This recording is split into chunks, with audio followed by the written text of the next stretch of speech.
C'est quoi ça? C'est grave bizarre. Moi je trouve ça plutôt joli. Juste le poisson là-bas, c'est un faux, il a pas bougé, hein. Cet objet, c'est une rustique figuline. On avait presque perdu sa trace. Il vient d'où? Son histoire commence il y a 400 ans à la Renaissance, quand le potier Bernard Palissy se lance le défi d'imiter la nature à la perfection. Il utilise alors une matière malléable, facilement disponible, l'argile. Mais là, ils sont mouillés. Mais d'accord. On dirait bien, mais en réalité ce n'est qu'une impression qui est obtenue grâce à une fine pellicule de verre. Ça a l'air tellement vrai. Si c'est si bien imité, c'est parce qu'il a moulé directement les animaux. Il y en a plein d'autres ici. Oui, mais si vous les regardez bien, elles ne sont pas tout à fait pareilles. Vous voyez ? Les couleurs? Les formes. Il y a des fruits ici. Et des fleurs là. Il y a une grosse chenille. Non, ce sont pas des rustiques figulines. Moi je trouve qu'elles ressemblent beaucoup.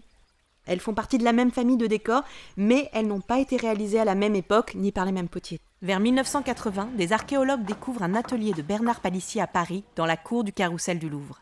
Ils y retrouvent plusieurs objets au décor moulé naturaliste, dont un moule en plâtre et plusieurs fragments en terre cuite. À la suite de ces découvertes, ça s'agite dans tous les musées. Car des céramiques au décor rustique, il y en a des centaines, vous pouvez imaginer. Mais après 30 années de recherche, le couperet finit par tomber. Aujourd'hui, les spécialistes comptent moins de 10 rustiques figurines de Bernard Palissy. Et les autres objets alors, ils sont faux? Ils ne sont pas faux, d'autres potiers les ont fabriqués pour suivre la mode. Comment ils s'appelaient du coup? Nous ne le savons pas encore, ils n'avaient pas signé leur objet et nous n'avons pas retrouvé leur atelier. Mais plusieurs chercheurs étudient le sujet. Un paléontologue a d'abord remarqué plusieurs coquillages fossiles qui ont disparu il y a quelques millions d'années. En les étudiant de plus près, il a même pu retrouver leur région d'origine. Mais où? Au nord et à l'est de Paris. C'est un peu comme une enquête en fait, comme Sherlock Holmes. Tu n'as pas tort, parce qu'en cherchant dans les archives, des historiens de l'art ont pu trouver d'autres indices. Ces objets auraient été produits par plusieurs potiers dans la première moitié du XVIIe siècle. Les ouvriers travaillaient dans différents ateliers, localisés en région parisienne pour la plupart. Encore Paris? Encore Paris. Mais en fait, ils servent à quoi ces plats? Ils servaient à décorer. Alors ça y est, l'histoire est finie. Il n'y a plus qu'à trouver les ateliers et les fouiller. Ah, attends, pas si vite, et ce n'est pas si simple. En attendant de trouver les ateliers, il faut trouver d'autres moyens de faire parler les objets. Mais comment on fait? Eh bien, plusieurs collaborateurs de différentes disciplines se sont associés pour créer le projet Figuline. L'imagerie 3D permet par exemple de superposer virtuellement plusieurs objets qui se ressemblent. Il est ainsi plus facile de les comparer pour voir s'ils proviennent du même moule et pour comprendre comment ils ont été fabriqués, sans les toucher et surtout sans risquer de les casser parce que c'est très très fragile et c'est très ancien. Les plantes là-bas, elles sont pas carnivores, hein, parce que moi je tiens ma vie. Hein. C'est une question pour le botaniste spécialiste des végétaux. Pour trouver la bonne espèce, il s'aide de collections de plantes conservées dans des herbiers. Il utilise aussi Internet et des bases de données pour connaître sa répartition géographique et son environnement. Et pour les animaux, c'est l'animaliste ou pas?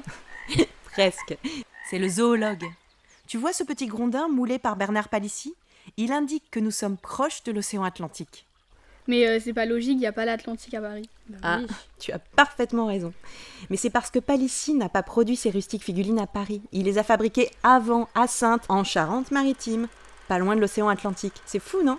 Mais les objets là des autres potiers, alors on les a oubliés?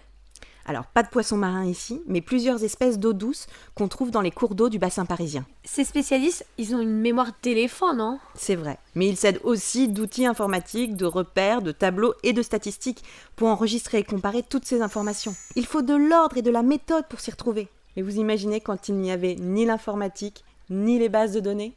Les spécialistes sont très passionnés et curieux. Heureusement, car il reste encore beaucoup de pistes de recherche à explorer. Bon alors, ça vous a plu? Ouais, c'est trop bien. Allez, on y va. Tout le monde est prêt? Ouais. Vous avez d'autres questions? Oui, moi j'en ai une. C'est vrai. Rustique, ça veut dire quoi? Le mot rustique. Alors, rustique, c'est quelque chose d'un peu ancien.